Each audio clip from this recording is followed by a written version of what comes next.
3월 11일 수요일 새벽 예배 하나님 앞에 드리시겠습니다. 고마우신 하나님, 우리의 삶 가운데 동행하시는 은혜를 베풀어 주셔서 감사합니다. 하나님께서 우리가 가는 길이 하나님 광야길을 걸어가는 이 순간에도 내 옆에 우리 주님의 동행이 있어서 감사합니다. 사랑하는 하나님, 주의 백성들의 삶들 가운데 하나님 오늘도 우리와 동행하여 주시고 광야길을 걸어가는 동안 하나님을 경험하는 삶 살게 해주십시오.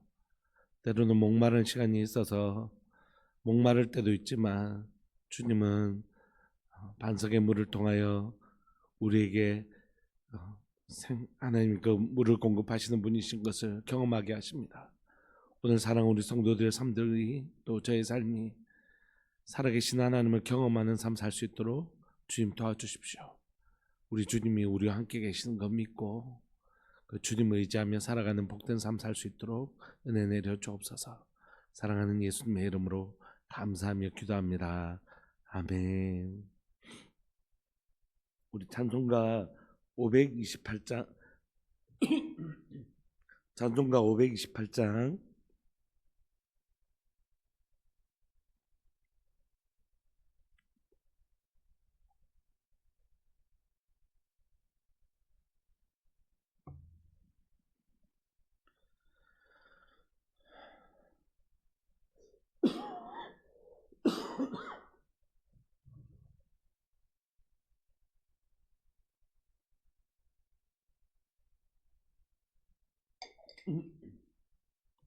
찬송가 528장 함께 찬양 드리시겠습니다. 예수가 우리를 부르는 소리 금성 부드러워 문 앞에 나와서 사면을 보며 우리를 기다리네. 오라 오라 방황치 말고 오라 죄 있는 자들아 이리로라 주 예수 앞에 오라 간절히 오라고 부르실 때에 우리는 지체하랴 주님의 은혜를 왜 아니 받고 못 들은 채 하려나. 오라 오라 방황치 말고 오라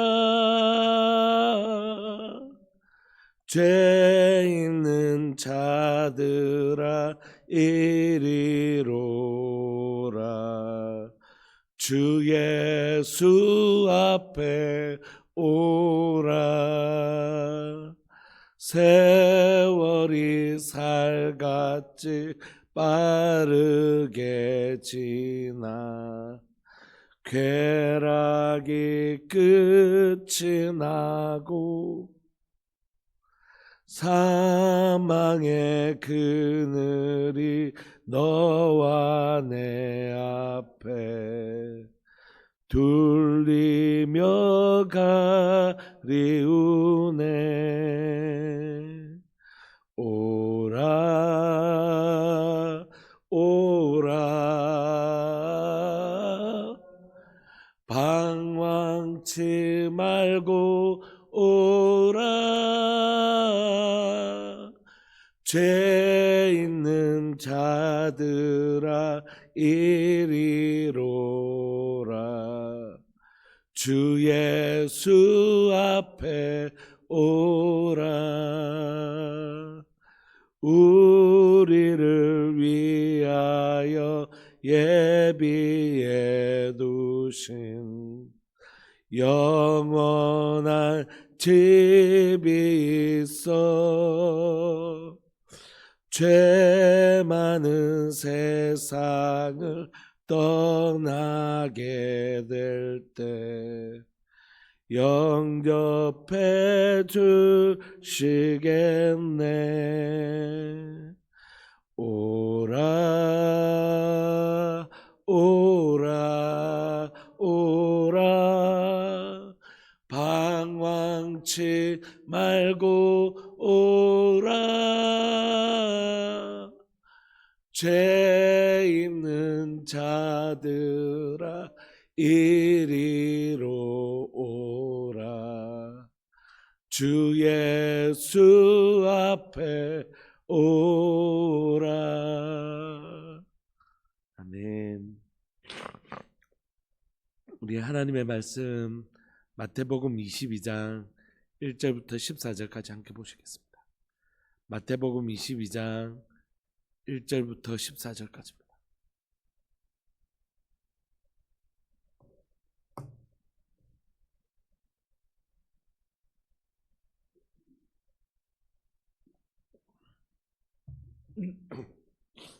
우리 한 목소리를 합독하실까요?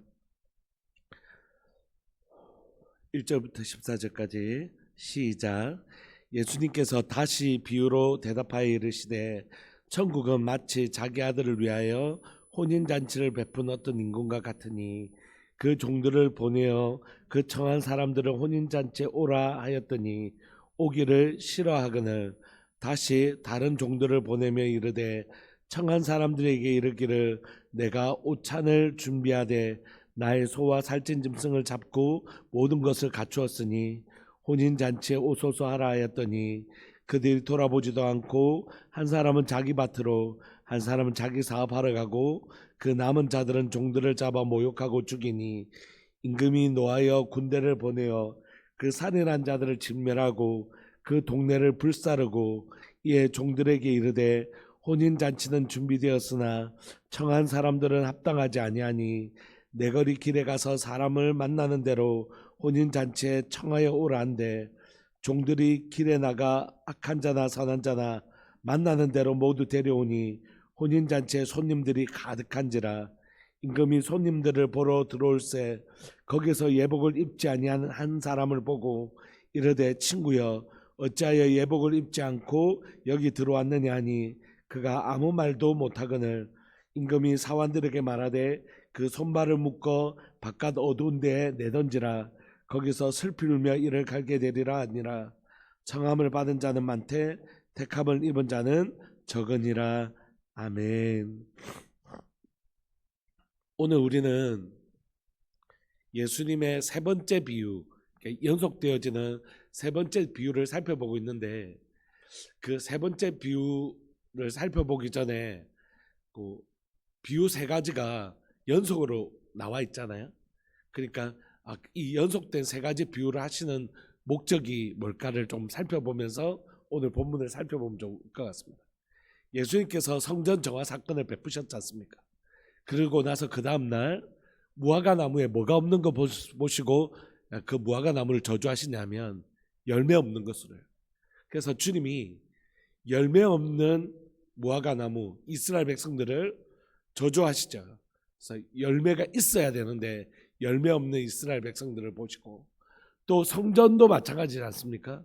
성전과 무화과 나무는 이스라엘 백성들을 상징하는데 이 성전에 있어야 될 마땅한 회복이나 회개나 찬양이나 말씀이 없는 장사의 소굴로 강도의 소굴로 만들어버렸던 이 성전이 진짜 있어야 될 성전에 아름다운 기능들이 없고 무화과 나무에는 열매가 있어야 되는데 열매가 없잖아요. 그러면서 주님이 책망하시고 저주하시지 않습니까? 그리고 나서 뭐가 나오냐면 세 가지 비유가 등장하는 것이에요. 첫 번째 비유 생각나시죠? 예수님께서 비유로 말씀하시되 첫째 아들과 둘째 아들이 있었는데 첫째 아들은 제가 할게요 해놓고 순종하지 않았어요. 둘째 아들은 자 못하겠어요 이렇게 했는데 결국 아버지 말씀에 순종하잖아요. 그래서 첫 번째 아들은 순종하겠다 말하고 순종하지 않은 자들은 바리새인들과 서기관들, 입으로는 하나님의 말씀에 순종하는 것 같지만 사실 그 삶에 순종이 없는 바리새인과 서기관들을 의미하고, 두 번째, 우리는 그렇게 살지 않을 거예요 했지만 다시 사는 사람들, 이런 사람들을 결국 깨닫고 돌아오는 세리와 창기들을 의미하지 않습니까? 근데 결국 누가 하나님의 말씀에 순종한 사람들이냐면 두 번째 사람이다, 이렇게 말씀하시죠. 그러니까 지금 열매 이야기 하시다가 무슨 얘기 하시냐면 결국 순종이 열매다, 이렇게 얘기하시는 것이죠. 두 번째 비유도 역시 열매에 관한 얘기하는 것입니다. 열매. 포도원 비유를 말씀하시면서 포도원 주인이 포도원을 만들고 그 삭스를 주고 농부들에게 줬는데 뭘 찾으러 오신다고요? 예, 열매요. 열매를 받으러 오셨는데 그 농부들이 그들 다 죽이는 장면들이 있지 않습니까? 그러니까 지금 계속해서 예수님의 말씀의 열쇠는 뭐냐면 열매입니다. 열매. 그래서 오늘 본문에도 키는 뭐냐면 열매라는 단어가 등장하지 않지만 오늘 비유의 키도 열매라는 단어입니다. 이렇게 한번 살펴보시죠. 예수님께서 다시 비유로 대답하여 이르시되, 세 번째 비유를 말씀하십니다. 2절, 천국은 마치 자기 아들을 위하여 혼인잔치를 베푼 어떤 임금과 같다, 이렇게 얘기했어요. 그러니까 혼인이라는 것이 언약, 신랑과 신부가 언약을 맺는 것처럼 천국은 어떤 곳이냐면 신랑 되신 예수님이 신부된 우리들과 십자가 언약을 맺으시는 그 천국은 그런 곳이죠. 그래서 이제 요한계시록에 나오는 혼인잔치, 어린 양의 혼인잔치처럼 천국은 자기 아들을 위하여 혼인잔치를 베푼 어떤 임금과 같은 것이죠. 이 비유는 천국을 참 잘 보여주는 비유입니다. 그런데 그 천국 잔치에 이 왕이 임금이 초청을 한 거예요. 이 혼인잔치에. 3절 보시면 그 종들을 보내어 그 청한 사람들을 혼인잔치에 오라 하였더니 오기를 싫어합니다. 이 청한 사람들은 누구냐면 1차적으로 구약에서 유대인들과 이스라엘 백성들이겠죠. 근데 그들이 이 하나님의 천국 잔치를 거절합니다. 그 거절의 역사가 구약의 역사입니다. 하나님의 나라를 끊임없이 거절했던 아담으로부터 시작해서 말라기에 이르기까지 그 긴 역사 동안 하나님의 초청에 끊임없이 거절하는 이스라엘의 모습을 보여주고 있죠. 4절에 보시면 다시 다른 종들을 보내며 이르되 청한 사람들에게 이르기를 내가 오찬을 준비하되 나의 소와 살찐 짐승을 잡고 모든 것을 갖추었으니 혼인잔치에 오소서 하라 했더니 그들이 거절하는데 이번에는 어떻게 거절하냐면 아예 돌아보지도 않고 한 사람은 자기 밭으로 한 사람은 자기 사업하러 갑니다. 하나님의 나라에 대해서 어떻게 해요? 전혀 관심이 없고 현세, 자기의 지금의 삶에만 관심이 있는 것이죠. 주님 앞에 설 그날에 대한 관심이 없고 지금 오늘 현세에 자신의 모든 관심이 있는 것이에요. 심지어 그 다음 사람들은요, 6절에 그 남은 자들은 종들을 잡아 모욕하고 죽이니, 이 구절은 포도원에서 선지자들을 죽이던 그 주인이 보냈던 종들을 죽이던 그 모습들을 우리가 떠올리게 하시잖아요. 이 모든 반응에 대해서 7절 임금이 노하여 군대를 보냅니다. 그 살인한 자들을 진멸하고 그 동네를 불사르는 이 장면은 마치 바벨론 포로 잡혀갔던 것도 떠올리지만 이제 AD 70년에 일어날 로마에 의해서 이 예루살렘 성전이 무너질 것들을 좀 보여주고 있죠. 임금이 결국 이 유대인들, 이스라엘 백성들을 향하여 이 혼인잔치를 거절하고 또 혼인잔치에 아무 관심이 없이 자기의 삶만 살면서 또 보낸 종들을 죽이는 이들을 향하여 하나님의 심판이 있다, 이렇게 말씀하십니다. 8절에 보시면 이에 종들에게 이르되 혼인잔치는 준비되었지만 이제 청한 사람들이 합당하지 아니하는 것이에요. 유대인들이나 이스라엘 백성들이 하나님 나라에 합당하지 않으니까 이 주인이 이제는 뭐라고 하시냐면 내 거리에 가서 내가 원래 초청하기로 한 사람들 말고 닥치는 대로 다 데리고 와라 이렇게 얘기합니다. 내 거리에 가서 사람을 만나는 대로 혼인잔치에 청하여 오란대. 그러니까 이건 이제 하나님의 복음을 거절한 유대인들이 이제 이 복음이 어디에게로 흘러들어가는 거죠? 이방인에게. 그걸 비유로 보여주시는 거죠.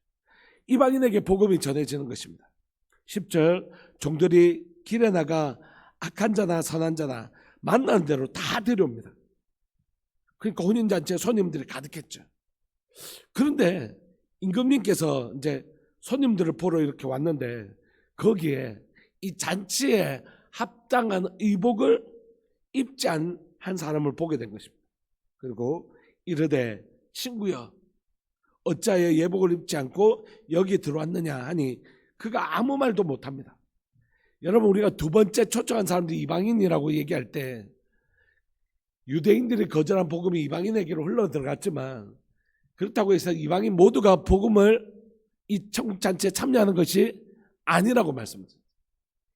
유대인이라고 해서 거저 하나님의 백성이 되는 것이 아닌 것처럼 이방인 역시 유대인들이 거절했다고 해서 이방인도 저절로 하나님의 백성이 되는 게 아니죠. 그들도 반드시 뭘 입고 있어야 된다고요? 예복을 입고 있어야 된다고. 그가 아무 말도 하지 못합니다. 임금인 사관들에게 이르되 그 손발을 묶고 바깥 어두운 데로 내던지라 거기서 슬피 울며 이를 갈게 되리라 하니라. 청함을 받은 자는 많되 택함을 입은 자는 적다 이렇게 말씀하십니다. 오늘 본문에 그러면 핵심은 뭡니까? 하나님의 나라에 초청받은 사람들 중에 결국 유대인들도 들어오지 못하고 이방인들이 들어오게 되는데 그때라도 그들은 반드시 뭘 입고 있어야 된다고요? 예, 예복이요. 그렇다면 우리가 문맥을 쭉 볼 때 이 예복은 뭡니까? 예복은 예수님 믿으면 천국 가는 거 아닙니까? 그러니까 이 예복은 예수님 믿고 입게 되는 의의 옷을 의미하는 것 아닙니까? 그렇게 해석할 수도 있겠지만 오늘 본문을 쭉 보면 이 의복은 뭡니까? 열매죠, 열매. 그들이 하나님의 백성이라고 하면서 하나님 백성다운 무화과의 열매가 없었던 것처럼 입으로는 순종한다고 했지만 삶에 행함으로 행하는 순종이 없었던 것처럼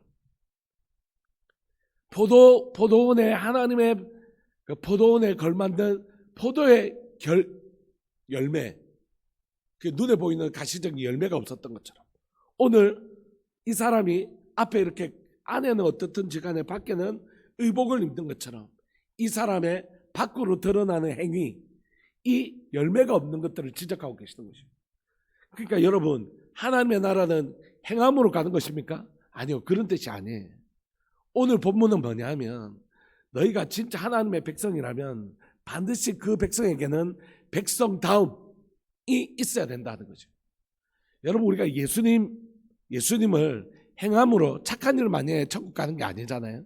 예수님을 믿어야 천국 가는 것이잖아요. 근데 예수님을 정말 믿는 사람은 예수님이 나를 위하여 십자가에 죽으셨다는 사실을 정말 믿는 사람들은 예수님이 십자가에 정말 죽으셨다는 것을 정말 믿는 사람들은 내가 사망 앞에 섰다가 그분의 심장을 이식시켜서 내가 받은 사람은 그때부터는 그 사람은 반드시 다르게 살더라는 거예요. 진짜 예수님 믿는 사람은 믿음은 보이지 않잖아요. 그러나 그 믿음을 가진 사람은 행하면서 반드시 다르게 사는 삶을 살아내더라는 거죠. 그래서 주님은 우리에게 행함으로 구원받는다 이 얘기를 하고 계시는 게 아니라 이 비유를 통하여 너희들이 하나님의 백성이라면서 어떻게 백성다움이 하나도 보이지 않냐. 그건 그런 사람들은 하나님 나라에 합당하지 않다 이렇게 얘기하시는 거예요. 그러면 행함이 없으면 천국 못 간다 이런 뜻입니까? 아니요. 그 행함이 없다는 건 그 삶의 증거가 없다는 건 사실 그 믿음이 없다는 것입니다. 나무가 있습니다. 열매가 없다는 건 뿌리가 상했다는 뜻이에요. 그러니까 이 사람이 말로는 첫 번째 아들처럼 바리새인처럼 아버지 저 하겠습니다 입으로는 했지만 사실 순종이 없다는 건 아버지로 여기지 않다는 거죠. 그런 것처럼 오늘 본문에서 계속해서 예수님이 십자가에 죽으시기 바로 직전에 마태복음 22장이잖아요. 이제 예수님의 십자가 죽음이 곧 임박했잖아요. 지금 예루살렘 안으로 들어오셨잖아요. 마지막 한 주일. 이 시간에 예수님께서 지금 우리에게 말씀하시는 건 뭐냐면 예수님 믿어라가 아니라 복음을 전하시고 나서 이제 진짜 예수님을 믿는 사람들에게는 반드시 그 삶에 열매가 있다. 이렇게. 예수님을 믿지 않는 자들과 확연하게 구분되어지는 분명한 열매가 있다. 이렇게 얘기해요. 여러분, 회심이란 단어는 회개라는 단어와 비슷하기는 하지만 좀 무게가 좀 다른 것 같습니다. 사실 똑같은 단어죠. 회심이나 회개나. 근데 회심이란 건 뭐냐면 담의색을 가지고 있다는 뜻이에요. 내가 전에는 이렇게 살다가 예수 그리스도를 만난 담의색이 있는 사람. 전에 삶과 사울의 삶, 사울이나 바울이나 그때는 헬라어 또 히브리어 두 가지 이름을 가지고 있었기 때문에 그럼에도 불구하고 담의색 이전의 삶과 담의색 이후의 삶은 같을 수가 없잖아요. 그 회심의 그 시간이 있단 말이에요. 그러니까 그 사람은 회심을 경험한 예수 그리스도가 정말 나를 위해서 죽으셨다는 것이 믿어지는 사람은 하루아침에 갑자기 완전한 삶을 살 수는 없지만 그럼에도 불구하고 이전의 삶과는 완전히 다른 삶을 반드시 살 수밖에 없다고요. 이 순간을 뭐라고 하냐면 회심이라고 해요. 회심. 이런 나를 사랑해 주신 것, 이런 나를 하나님이 자기 아들을 죽기까지 사랑하셨다는 이 이해도 안 되고 말도 안 되는 이 사랑 앞에서 이 사실이 믿어지기 시작할 때 이게 진짜 믿어지는 것이. 여러분들 자녀가 있다고 생각해. 여러분들 자녀가 있을 때 누구를 위하여 자녀의 생명을 주겠습니까? 말도 안 되는 일이죠. 그 사람을 살릴 수 있다면 우리 자녀 손가락 하나 자르면 그 사람을 살릴 수 있다 하더라도 어떤 세상의 부모가 자기 자녀 손가락 자르고 그 사람을 살리겠어요? 말도 안 되는 이야기죠. 그런데 하나님이 우리 살리시려고 예수님을 십자가에 못 박으신 것이, 하나님이 세상을 나를 이처럼 사랑하사 독생자를 주셨으니 이는 저를 믿는 자마다 저 사람 멸망치 않고 영생을 얻게 하시려고 우리 주님을 이 땅에 보내신 그 사랑이 믿어지기만 하면, 그 담의색의 순간이 일어나기만 하면, 진짜 믿어지기만 하면 하루아침에 막 짠 하고 변하지는 않아도 한 발짝 한 발짝이라도 내 삶에 가장 가치 있는 일을 위하여 살고 싶다.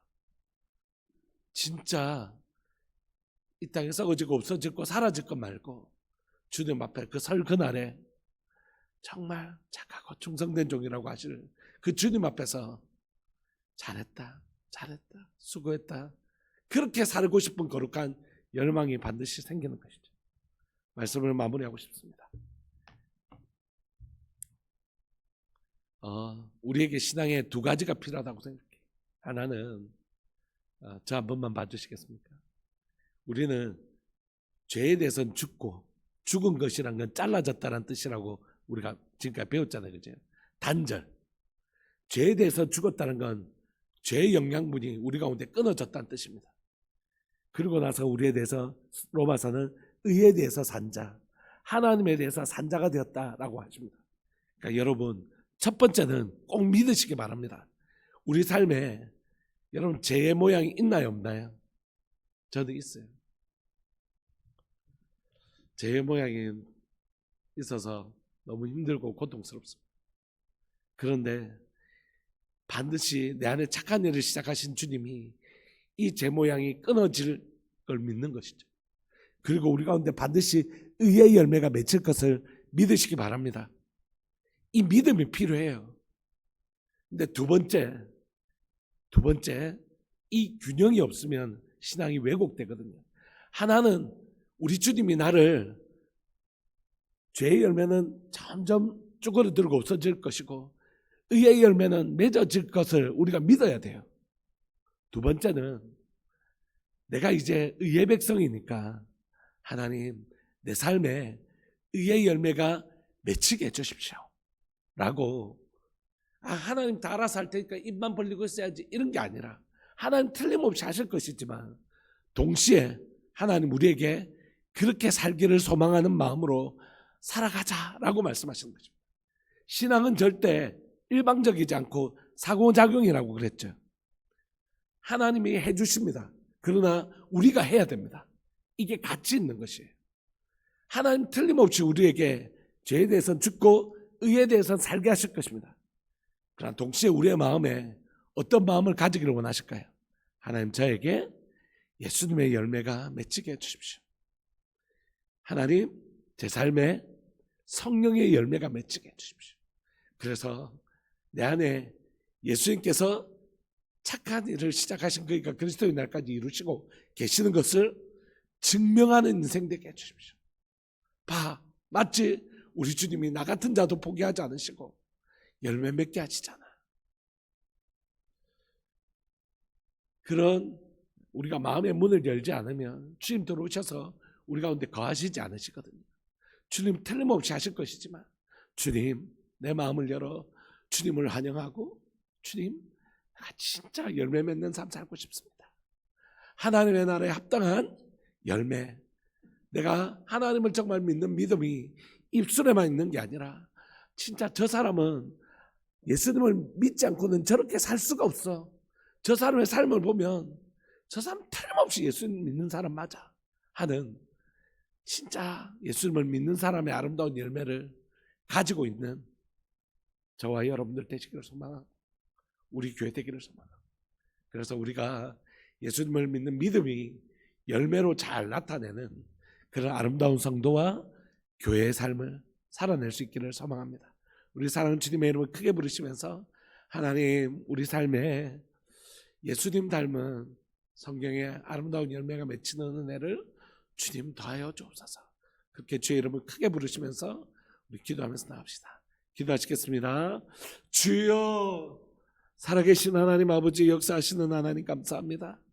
오늘도 하나님 귀하고 복된 날 우리에게 허락하여 주시고 오늘 이 삶에 오늘 하루를 살아가면서 하나님 예수 그리스도를 믿는 우리에게 예수님이 나를 위하여 십자가에 죽으시고 주님 나를 살리시려고 십자가에 죽으신 예수 그리스도의 그 놀라운 사랑을 믿는 우리가 이제 우리의 삶 가운데 죄에 대해서는 죽고 의에 대해서 산자가 된 것을 믿고 우리 가운데 하나님의 백성다운 아름다운 열매가 맺기를 원합니다. 예수님 날 위해 죽으셨는데 예수님 날 위해 죽으셨고 이제 내 안에 예수님이 사시는데 하나님 내 안에 계신 예수님을 의지하며 살아갈 수 있도록 주님 은혜 내려 주옵소서.